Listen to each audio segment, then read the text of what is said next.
Yeah, when Tom asked me to come here, we talked today about it, and he says, I'd like you to cover your career. And I said, Tom, we'll be here till July. So I was born and raised in Muncie, which is about an hour from here. And it was always my dream, even being from a small town. Small towns, you can still have big dreams, and I did. When I was in fourth grade, our teacher asked us to get out a piece of paper and write down on a piece of paper what we want to be someday in life. And I wrote down, I want to be a Major League Baseball player. Well, after you wrote it all down, you had to get up in front of the rest of the class and read what you wrote down. And I read, I want to be a Major League Baseball player. And the whole class started to laugh. And just thinking from a small town, we did not have, fortunately you guys are really lucky, we did not have high school baseball. I had to play what you call American Legion program. So we played 10 games a year in American Legion, and that's how I got found by the Pittsburgh Pirates. Because I got chosen 2 years in a row for the All-Star, American Legion Pennsylvania All-Star team.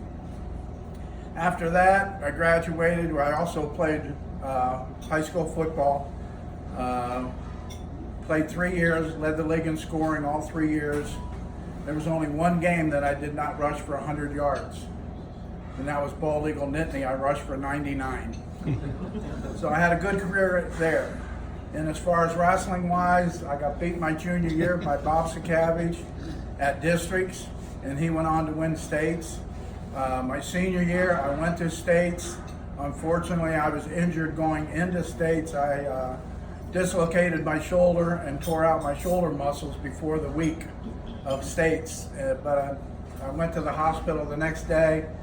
They took the x-rays, and the doctor came in and said to me, he says, "Aren't you the yacht that was going to wrestle in states on Saturday?" I said, "No, I'm the yacht that's going to wrestle in states on Saturday." So I went to states, and the first match I pinned the kid in 1 minute and 59 seconds of the first period. And the second match gone into the finals, you know, I'm sure some of you are wrestlers also, where you have to go out and shake your opponent's hand. Well, I had to do this. I had to lift it up, and the kid just grinned. Well, there was a reason why. So I ended up getting pinned because he did a shoulder roll, and I said, that's it, because it was over my right shoulder. And like I said before, I want to play Major League Baseball. So that's my ticket to Major League Baseball, is that right arm. So then after high school, I got drafted the 23rd round after my senior year. Now you also got to realize when I was in American Legion, I was an all-star third baseman.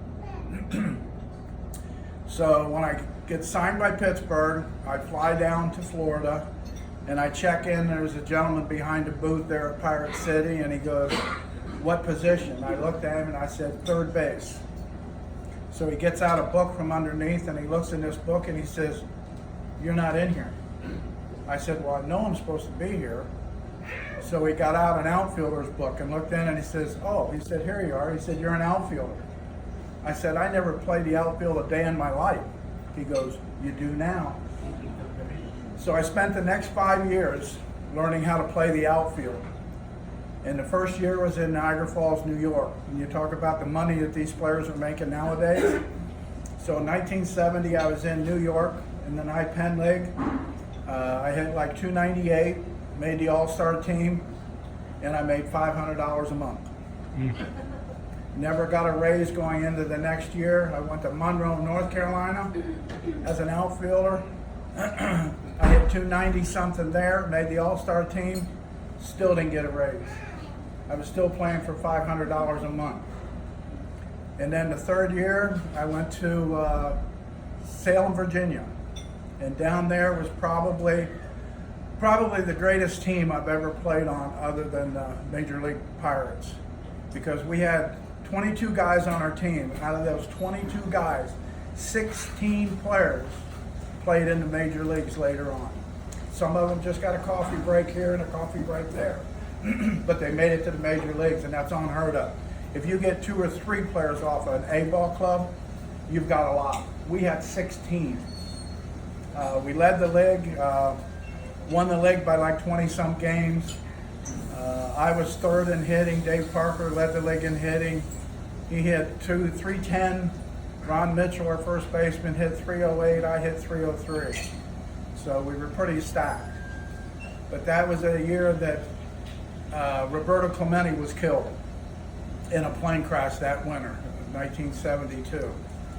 So in 1973, I go to spring training thinking that I'm going to be on possibly a double-A ball club.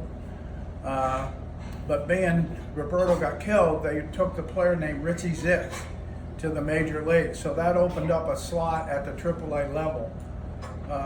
And in spring training, I was with the AA team. And AAA players, they like to play hurt. Like, my arm hurts today, I don't want to play. So they need to come down to AA and pick up another player for that day, just to fill in. Well, I filled in that day. I went 2 for 3 at the AAA against the Boston Red Sox. I went 2 for 3 and threw a guy out at third. So the next day, I think, well, I'm going to be back with the AA team. Well, the next day, they call me back again. I throw 2 guys out. I throw a guy out at third and a guy out at home, and went 3 for 4. And the next story is I ended up in AAA. So I skipped over the AA thing in 1973. So I played another year in the outfield. That's 5 years in the outfield, learning how to play the outfield. I also came in 73 and 74 to the major leagues during the course of the season to replace players that were injured, like Dave Parker or whatever. And then after that season, Harding Peterson, our general manager, came to me and says, Ed, we're thinking about switching you to catching. Oh my God. I said, Pete, I just spent 5 years learning how to play the outfield. And now you want me to switch to catching? I said, I've never caught a day in my life. He said, well, go home this winter and think about it.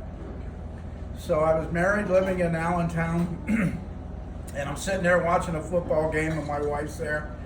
And I looked at her and I said, Joni, I think I just thought of 3 reasons why I should switch to catching.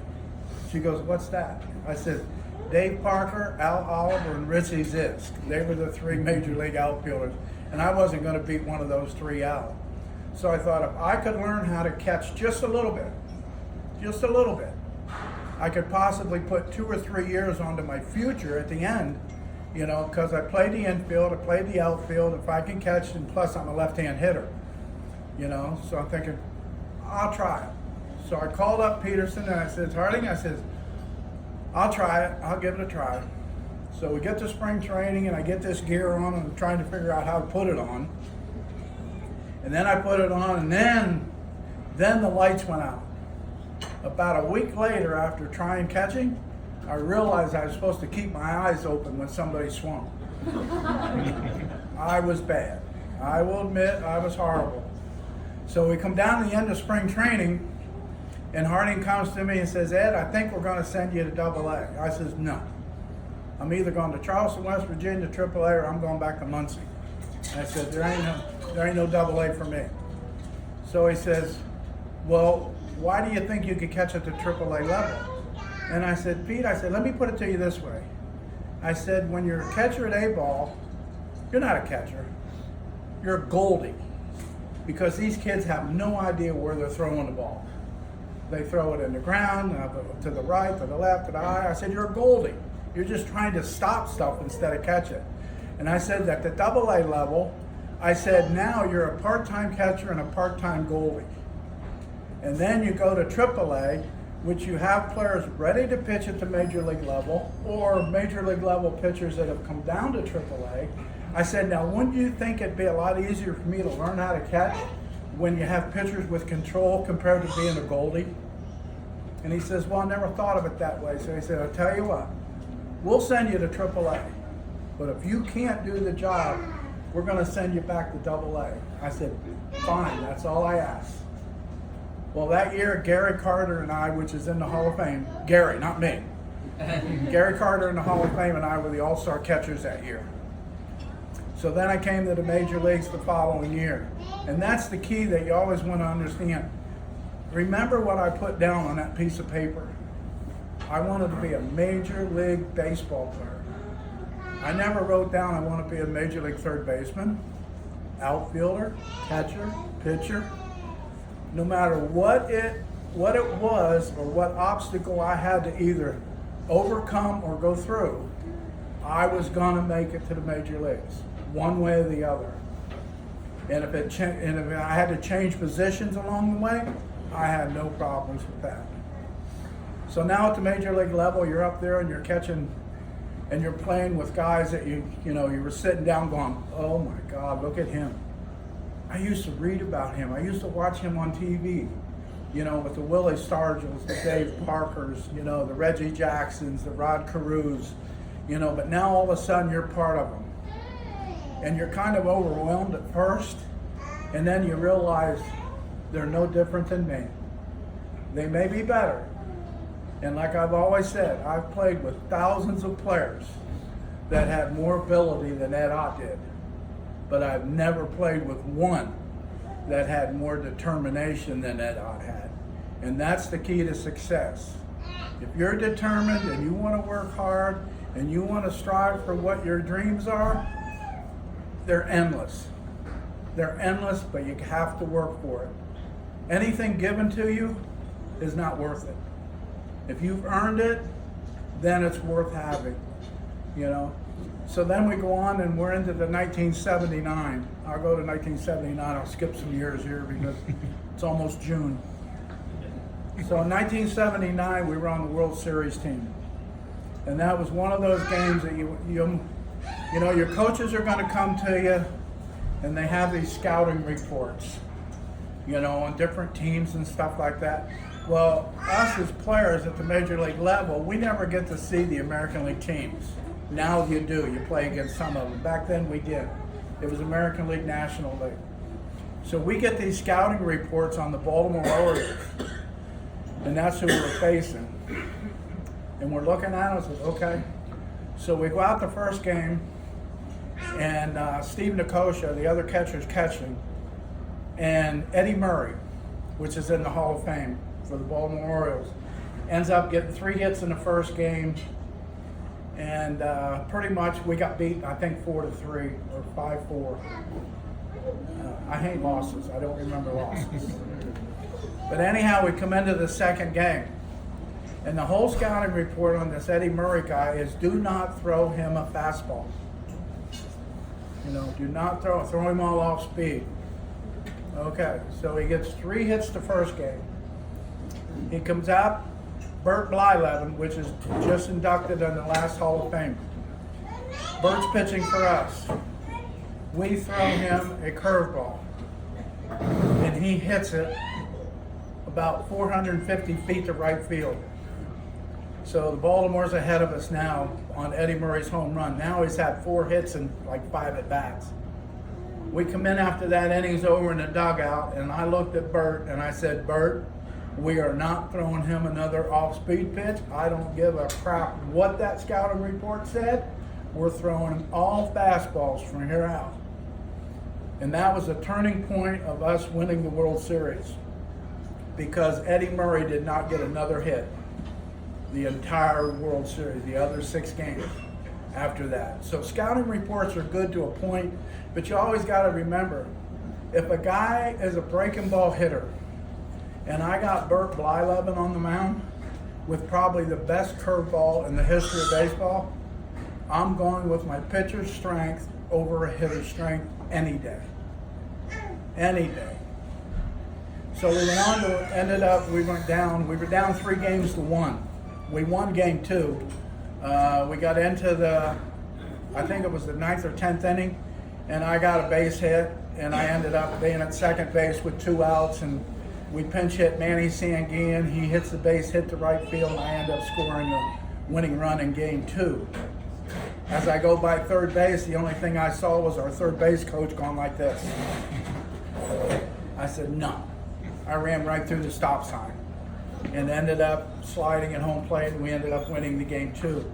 So it's one of those things, a lot of times you got to know yourself.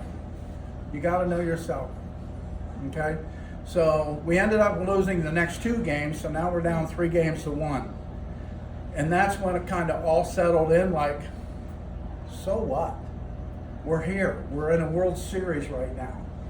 There's 2 things to look at a World Series. If you win it, there's icing on the cake. But if you lose it, there's cake with no icing, but the cake is still pretty good. You know, so that's the way and it was just one of those things that we just all settled and said, let's go. Let's go out and have fun. Well, we ended up at game 5, winning game 5. We ended up winning game 6. And then we came to game 7. It was all over, boys. You couldn't have pulled a needle out of their butts with a bulldozer. They were so tight after we came back and tied it up 3 games apiece. And we ended up starting to hit a home run, you know, to win it for us, and we ended up winning the World Series. So, you know, like I said, to win a World Series is outstanding, and you get one of these, you get the World Series ring that'll never be taken away. You know, the money that you won back then, that's gone. The ring you have sits in a drawer 3/4 of the year. But the memories that you have will last a lifetime. And that's even at your level right now. To win a championship at your level right now will last a lifetime. I can always remember the things that went on in the minor leagues. And you look at players and you say, God, it must have been nice. I said, well, let me tell you what nice is. Nice is you're away from home for 8 months out of the year. And this is the problem that we have with young players today being signed out of colleges and stuff, is they just can't handle being away from their families for that amount of period of time. But it's the dedication and the desire that you have to fulfill a dream. And what they're getting paid now, you're nuts for not pursuing it. I mean, good. I'd trade my 16 years in the major leagues right now for 2. For 2. You know, we used to have to play 15 to 20 years, and then at the end of our career, we had to look to see if we had a savings account. But now, they play 15 months, they're set for life.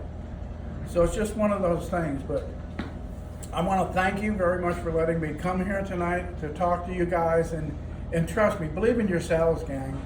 I mean, you're going to play, should I say this? You're probably going to play Montoursville. Okay. Well, there's this one kid on that team named Ott. Going to Maryland. He's pretty good. He's pretty good. No. But even if you go up against them, or no matter who you go up against, no one can beat you. You know, I was a lifetime 267, 260 something, some hitter. But it was one of those things is when I went to the batter's box, and I'm telling you, you may not know the names. The Nolan Ryans, the Tom Seavers, and guys like that, they're in the Hall of Fame. But you know something? When I went into that plate to hit against them, I was much better than they were. If you ever give in to anybody, you're dead in the water. Always remember that you're the best thing out there. No one can beat you. You know, if you lose, you strike out, you strike out. But by God, when you get in that box the next time, you're better than that guy on the mound. You know, and if you go up there with that approach, you're going to have a lot of success. But you also got to realize it's tough in baseball because baseball is 70% negative. Okay? It's 70% negative. You know, name me one thing, one job where you can make 7 mistakes out of 10 and be a multi-millionaire. You can't do it. If you miss 7 foul shots out of 10, you're not going to play. If you block 3 shots out of 10 and you're a goalie, you ain't going to play. Kicking field goals, if you make 3 out of 10, you ain't going to play. In baseball, you make 7 mistakes out of 3 and get 3 hits, you're going to be a multi-millionaire. But then again, don't be fooled. That's how difficult hitting a baseball is. That's why they get paid millions of dollars for making 7 mistakes out of 10. Because it's the hardest thing you would ever do in your life is hitting a baseball. And for those of you who have played it, you'll understand it. Okay? So once again, thank you very much for having me here. If you want me to answer questions. Yeah, anybody have any questions? It's only Kids, May. anything? It's only April. Ed, when you faced Nolan Ryan, did the ball make a noise coming in? This is for pitchers. Okay, how many pitchers are here? Any pitchers at all? Okay, here's the key to Nolan Ryan. You know, your dads and your grandfathers will know Nolan Ryan was named the Express. Okay, there's a reason why. Okay, it's not because he threw 100 miles an hour all the time. And here's the key to pitchers, in which I try to explain to young pitchers nowadays. Do not throw 100% all the time. Throw 90 to 92% of fastball on your fastball. If you throw 85 miles an hour at your top speed, you want to throw in the 80 mile an hour range. Now, when you get 2 strikes on that hitter, or you're in a crucial situation where you need a strikeout, guess where the other 5% comes from? That's where Nolan Ryan got his name Express. Because you could be up there and going, oh, okay, I got him. Yeah, you get 2 strikes, he puts about 4 feet onto his fastball and blows it right by you. If you go out there, if Nolan Ryan would go out there and throw it 100% and throw 100 miles an hour all the time, he'd get killed. He would get killed. But he had the ability to take his fastball down a notch, and he had the ability to raise it a notch. And that's the key to pitching. You have to be able to take your fastball both ways, down and up. You know, if you go out there and throw it 100%, you're going to get killed. The same speed, 88, 88, 88, 87, 88, 88. You're down 5-0 after the first inning. It's not going to happen.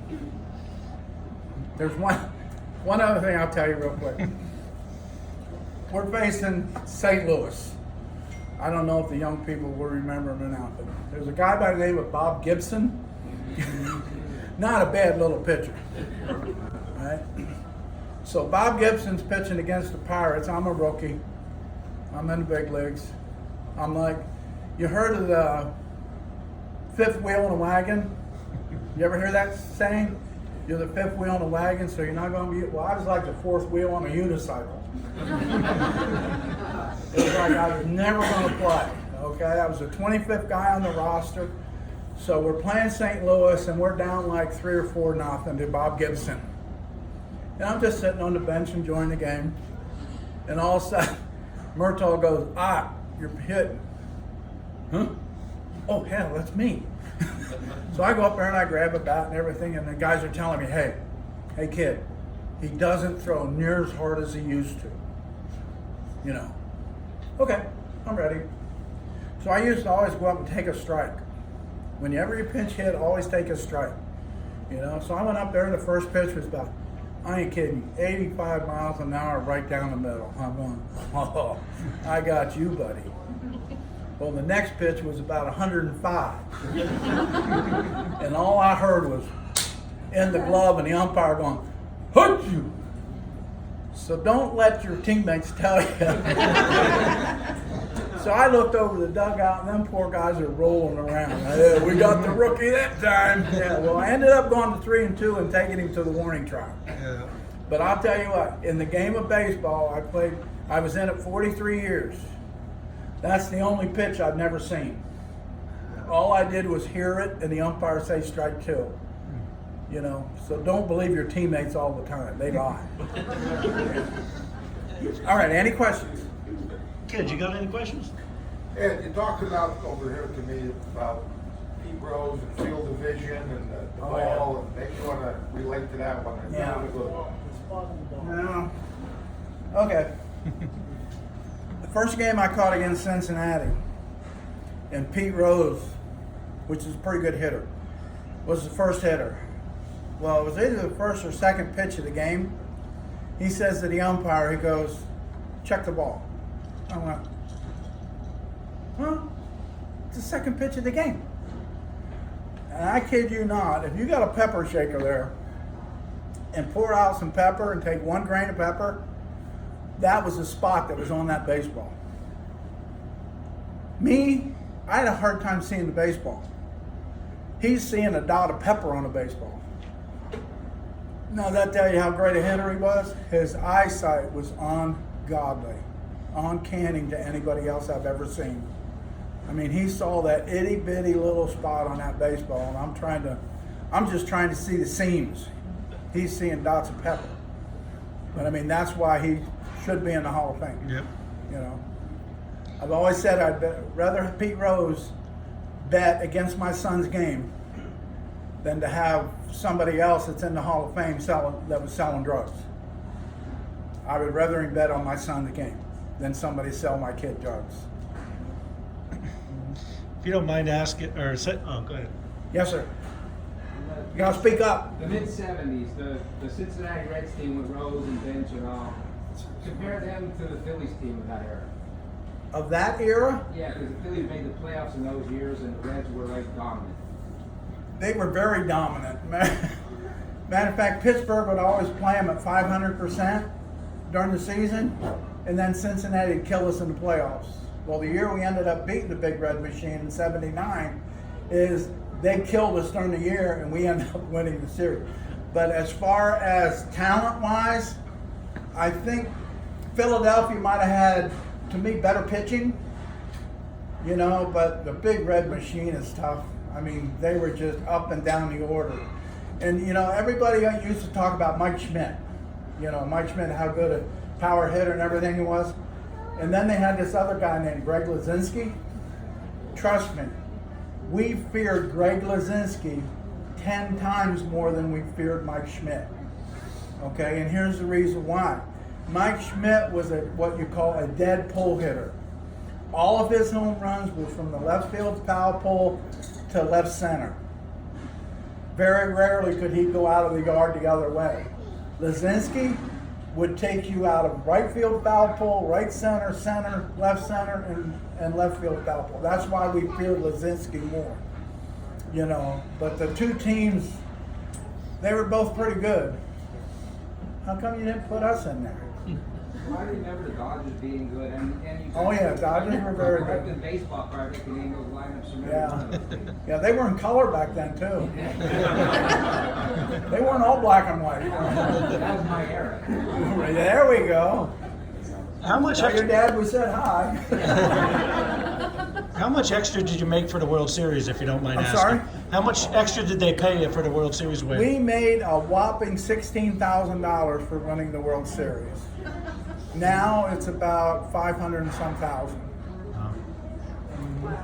My first year in the major leagues, my first year in the big leagues, major league minimum was $16,000 a year. You know what it is now? It's like 530,000. And that's for the guy, the 25th guy sitting on the bench hitting 110. That's why I would trade 16 years for 2. Yeah. Anybody else have any questions? No? All right, let's hear it.